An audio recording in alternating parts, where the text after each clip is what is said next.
Hello everyone, welcome to Bhogra education. आज की इस वीडियो में हम लोग डिस्कस करेंगे क्लास 10th मैथमेटिक्स में इम्पोर्टेंट क्वेश्चंस चैप्टर 1 to 7।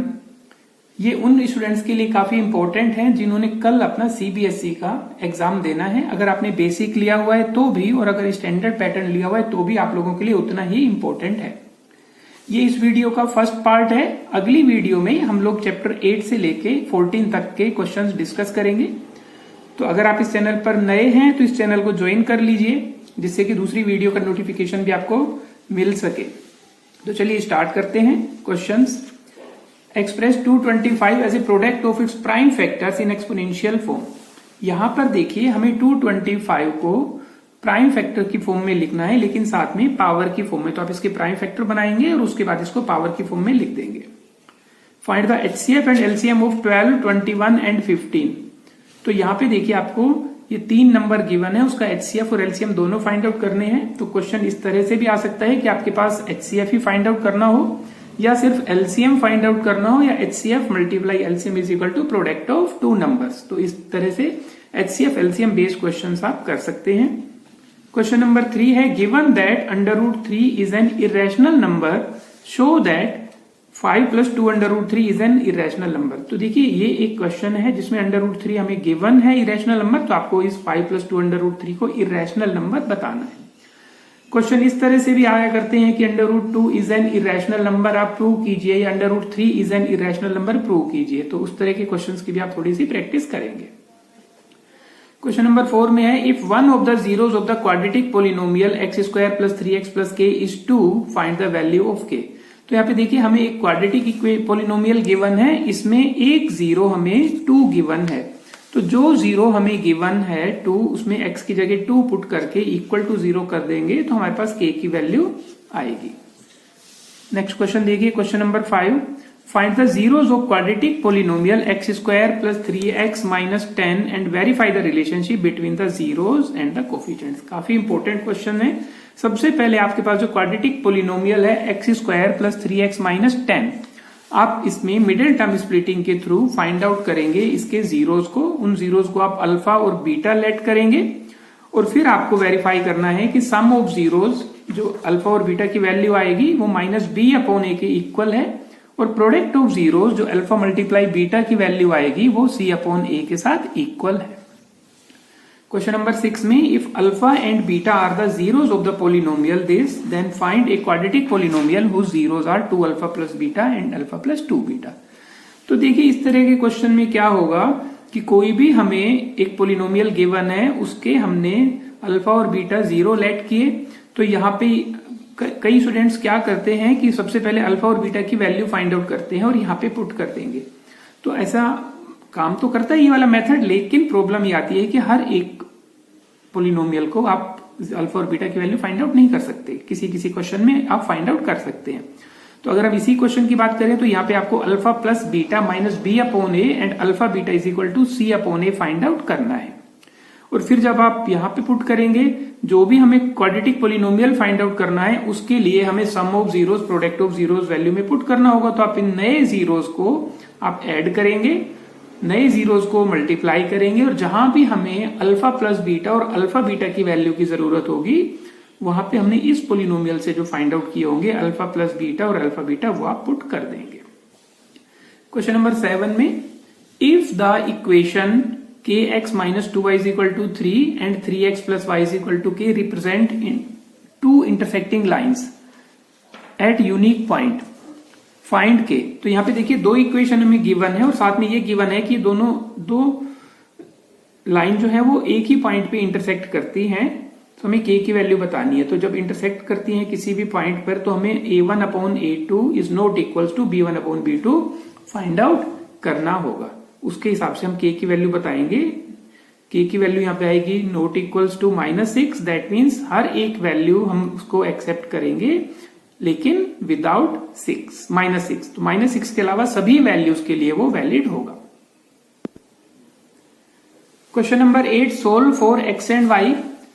यहाँ पे हमें 2 इक्वेशन गिवन है, 3x + y = 4, और जो सेकंड इक्वेशन है पहले हमें उसे सिंप्लीफाई करना है लीनियर इक्वेशन की तरह से, उसके बाद ये एक इक्वेशन बनेगी इस फॉर्म में, एक्स वाई और कांस्टेंट नंबर की फॉर्म में।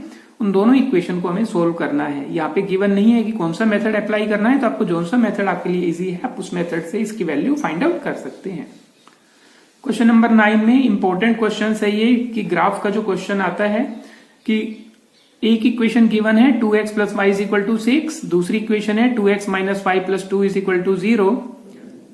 इसका आपने ग्राफ बनाना है and shade the region bounded by these lines and x axis. इन दोनों लाइन से जो ग्राफ बनेगा और उसके साथ एक्स एक्सिस को भी ज्वाइन कर देंगे तो हमारे पास एक ट्राइंगल बनेगा।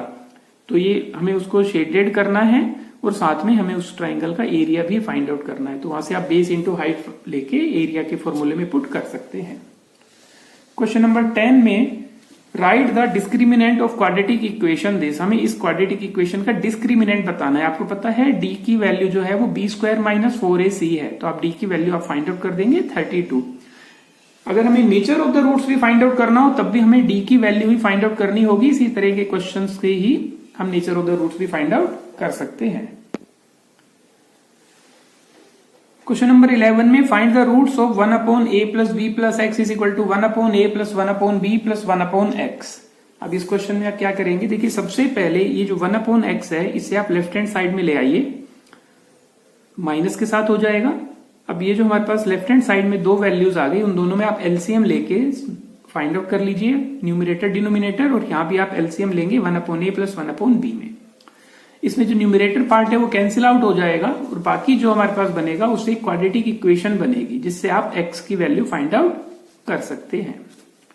क्वेश्चन नंबर 12 में a shopkeeper buys a number of books for ₹80 rupees में उसने कुछ बुक्स खरीदी। If he had bought 4 more books, अगर उसने 4 बुक्स ज्यादा परचेज की होती फॉर द सेम अमाउंट, उसी अमाउंट में, each book would have cost ₹1 less, तो उसको हर एक बुक 1-1 रुपए सस्ती मिलती। तो यहां पे हमें क्या करना है, यहाँ पे हमें टोटल अमाउंट 80 रुपीज है। हम पहले ये लेट करेंगे कि उसने x number of books purchase की, तो हर एक बुक की कॉस्ट हो गई 80 अपॉन x। अब हम बात करेंगे कि उसने 4 बुक्स एक्स्ट्रा मिली हैं, तो इसका मतलब अब नंबर ऑफ बुक्स हो गई 80 अपॉन x प्लस 4 और दोनों में जो डिफरेंस होगा वो 1 रुपए का होगा। तो हमें बताना है कि कितनी बुक्स उसने परचेज की है। Question number 13, find the value of k for which 2k, k plus 10 and 3k plus 2 are the 3 consecutive terms of an AP। देखिए 3 लगातार टर्म AP के हैं, इसकी पहचान किस तरह से होगी कि अगर हम इसको फर्स्ट टर्म माने, इसको सेकंड माने, इसको थर्ड माने, तो हमें पता है D की वैल्यू जो है वो A2 minus A1 equals to A3 minus A2। यही चीज हम यहाँ पे करेंगे कि x प्लस 10 में से 2k को सब्ट्रैक्ट करेंगे और 3k प्लस 2 में से k प्लस 2 को 10 को सब्ट्रैक्ट करेंगे और दोनों को इक्वल कर देंगे क्योंकि D की वैल्यू सेम होगी। A2 minus A1 is equal to A3 minus A2। तो यहां से आपके पास काफी इजी वे में k की वैल्यू फाइंड आउट हो जाएगी। क्वेश्चन नंबर 14 में is 144 a term of the AP. हमें ये बताना है कि क्या इस एपी का 144 एक टर्म है। तो यहां पे जो 144 है उसको हम an लेट कर लेंगे। तो an हमें पता लग गया 144। यहां से फर्स्ट टर्म a की वैल्यू 3, d की वैल्यू 7 माइनस 3 4। तो an के फॉर्मूले में अप्लाई कर देंगे a, d और an की वैल्यू, जिससे हमारे पास n की वैल्यू होगी। यहाँ पे याद रखिए नंबर ऑफ टर्म्स अगर हमें बताने हैं या कौन से नंबर का टर्म है उसमें n की जो वैल्यू है वो एक पॉजिटिव नेचुरल नंबर आना चाहिए, इंटीजर्स आना चाहिए। फ्रैक्शन में n की वैल्यू नहीं आ सकती, डेसिमल में नहीं होगी और नेगेटिव में भी नहीं होगी, तो हमें वो इग्नोर करना है। अगर यहाँ पे n की वैल्यू फ्रैक्शन वगैरह में आती है तो हम उसको बोलेंगे कि 144 इसका टर्म नहीं होगा, इसलिए आंसर नो। 15 में find the 11 term of the AP. काफी आसान क्वेश्चन है। ए हमें गिवन है -5 अपॉन 2 और -5 का डिफरेंस करेंगे, डी हो गया और एन की वैल्यू 11 करके A11 is equal to A plus 10 D में आप वैल्यू पुट करेंगे तो आपके पास 11th टर्म की वैल्यू आएगी। Find the 8th term from the end of AP. हमें इस एपी के एंड से 8 टर्म बताना है। तो इसमें सबसे आसान तरीका क्या है, सबसे पहले आप इस एपी को एंड से लिख लीजिए। अभी जो एपी लिखी हुई है वो 7, 10, 13 इस तरह से 184 पे कंप्लीट होती है। आप इसे रिवर्स लिखिए 184 डैश डैश डैश 13, 10, 7। अब यहां से आप a की वैल्यू लिखेंगे 184, d की वैल्यू सब्ट्रैक्ट करके लिखेंगे और आपको 8th टर्म n की वैल्यू 8 पुट करना है, तो आपके पास a 8 की वैल्यू आ जाएगी। इसके बाद देखिए question number 17, which term of the AP will be 132 more than it's 54 term. हमें बताना है इस एपी का कौन से नंबर का टर्म इसके 54 टर्म से 132 होगा। तो एक तरीका तो क्या है कि आप इसका 54 टर्म निकाल दीजिए, उसमें 132 ऐड कीजिए, उसके बाद उसको an मान के n की वैल्यू निकाल दीजिए। दूसरा तरीका क्या है कि आप उसी टर्म को an मान लीजिए, तो an में से a54 को माइनस किया तो 132, क्योंकि दोनों में डिफरेंस 132 का होगा। 65 इसका आंसर। How many terms of the AP के कितने टर्म्स लिए जाएं। एपी गिवन है so that their sum is 0, जिससे कि उनका जो सम है वो 0 आ सके। तो इसका मतलब इस एपी में हमें a की वैल्यू 18 गिवन है, d की वैल्यू 16 माइनस 18 माइनस 2 गिवन है और एस एन की वैल्यू हमें 0 गिवन है। हमें number of terms find out करने हैं, तो S N is equal to N upon 2a plus n minus 1 into D के फॉर्मूले में हम लोग पुट कर देंगे और हमारे पास आंसर काफी आसानी से आ जाएगा। 19 में देखिए, the sum of first n terms of an AP is given by S N, हमें गिवन है n की फॉर्म में और हमें एपी फाइंड आउट करनी है। तो यहां पे देखिए आप n की वैल्यू 1 2 3 4 पुट करेंगे तो हमारे पास कुछ ना कुछ सोल्व करके आंसर आएंगे, 4 वैल्यूज आएंगी। याद रखिए वो values S1 S2 S3 S4 है, वो एपी नहीं है। जो A1 है वो S1 के इक्वल होगा, A2 जो होगा वो S2 माइनस S1, इस तरह से आप फाइंड आउट करके एपी की वैल्यू बताएंगे। इन क्वेश्चंस का पीडीएफ फॉर्म भी हम आप लोगों को डिस्क्रिप्शन बॉक्स में अवेलेबल करा देंगे, आप वहां से देख सकते हैं। क्वेश्चन नंबर 20 में ट्राइंगल बेस्ड क्वेश्चन है। In given figure MN is parallel to QR, तो इसमें हम इजीली बीपीटी लगा सकते हैं और साथ में गिवन है कि PM की वैल्यू x है, MQ की वैल्यू 10 सेंटीमीटर, PN की वैल्यू x माइनस 2, NR की वैल्यू 6। तो इसमें आप PM upon MQ equals to PN upon NR के थ्रू इसको फाइंड आउट कर सकते हैं। क्वेश्चन नंबर 21 में स्टेट एंड प्रूव बीपीटी, इसे थेल्स थ्योरम भी कहा जाता है। अगर आपके पास ये आ गया कि state and prove BPT, that means आपको बीपीटी थ्योरम को लिखना भी है, उसका स्टेटमेंट भी लिखना है और उसे प्रूव भी करना है। या फिर आपके पास वो पूरी स्टेटमेंट लिखी हुई आएगी तो आपको पहचान करनी है कि वो बीपीटी है। क्वेश्चन नंबर 22 में ये आपके पास गिवन है एक ट्राइंगल जिसमें QR जो है वो QS के साथ जो रेशियो बनाता है वो QT और PR के साथ बनाता है और साथ में angle 1 is equal to angle 2 है। तो आपको बताना है PQS और TQR। देखिए दोनों ट्राइंगल की अगर हम बात करें जो हमें प्रूव करने हैं, तो PQS और TQR जो है उसको हम लोग सिमिलर बताने के लिए एंगल 1 तो दोनों में ही कॉमन आ गया और साथ में इनका रेशियो साइड्स का, तो PQ upon QT is equal to PS upon QR होना चाहिए। तो नीचे वाली लाइन तो हमें गिवन है, देखिए QR अपॉन QS, लेकिन यहाँ पे ऊपर वाली लाइन में QT अपॉन PR है, QT अपॉन PR है। तो यहाँ पे देखिए अगर हम ट्राइंगल QPR की बात करें तो इसमें एंगल 1 और एंगल 2 इक्वल है, तो एंगल 1 के सामने साइड और एंगल 2 के सामने वाली साइड इक्वल होगी। तो यहाँ पे हम इस PR को हटाकर PQ भी लिख सकते हैं। तो वापिस से देखिए SAS सिमिलरिटी से ये अपने आप में सिमिलर बन जाएंगे। क्वेश्चन नंबर 23 में sides AB and BC and median AD of a triangle ABC are respectively proportional to sides PQ and QR and median PM।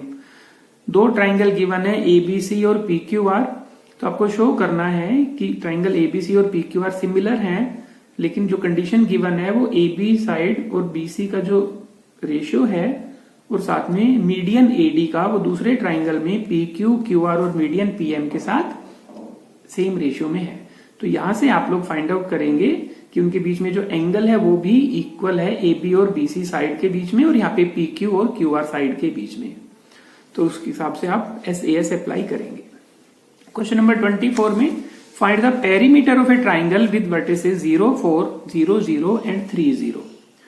तो यहाँ पे देखिए या तो आप इसमें डिस्टेंस फॉर्मूला लगाएंगे, ए इसको मान लीजिए A पॉइंट, इसको B पॉइंट, इसको C पॉइंट। तो सबसे पहले आप AB फाइंड आउट करेंगे, फिर आपने BC फाइंड आउट किया, फिर AC फाइंड आउट किया और उसके बाद आप तीनों साइड्स को प्लस कर दीजिए तो पेरीमीटर आ जाएगा। काफी आसान तरीके से सोल्व कर सकते हैं आप।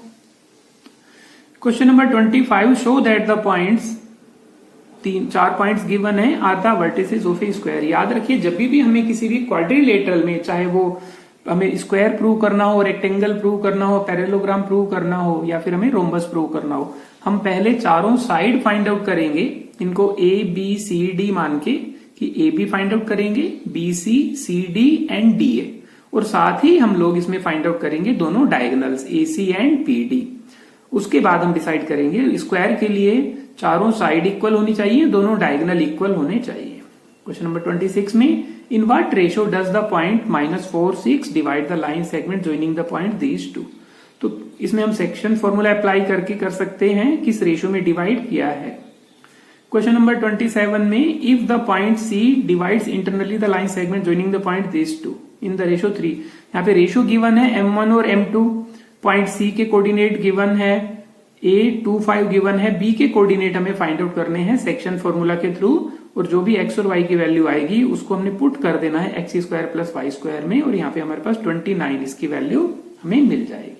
तो ये कुछ इंपॉर्टेंट क्वेश्चंस थे जो चैप्टर 1 से लेके चैप्टर 7 तक के हैं। सेकंड पार्ट में काफी इंपॉर्टेंट चैप्टर्स हैं, ट्रिग्नोमेट्री है, एप्लीकेशन ऑफ ट्रिगो है, चैप्टर 10 सर्कल है, सरफेस एरिया है, स्टैटिस्टिक्स है, उसके क्वेश्चन हम लोग आप लोगों के लिए लाएंगे। आज ही की वीडियो अपलोड करेंगे उसे, तो आप लोग इस चैनल से जुड़े रहिए। सब्सक्राइब नहीं किया है तो सब्सक्राइब कर दीजिए, जिससे जैसे ही वीडियो अपलोड हो आपको उसी टाइम नोटिफिकेशन मिल सके।